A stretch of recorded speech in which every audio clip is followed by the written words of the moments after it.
Yummy pork chop, fried pork chop. Yummy man. Yan, balik pa rin na natin ngayon. Ito yung sardine ko yung nagtatrabaho ko dito sa sandahan.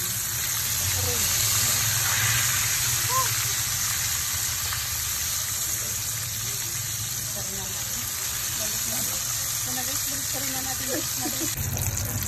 Ayan, medyo post na yan guys. Ayan, nakita naman. Yan.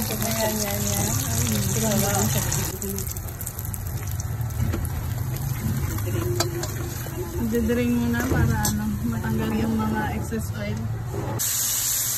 Lipat na natin kasi ibebenta niya na yun.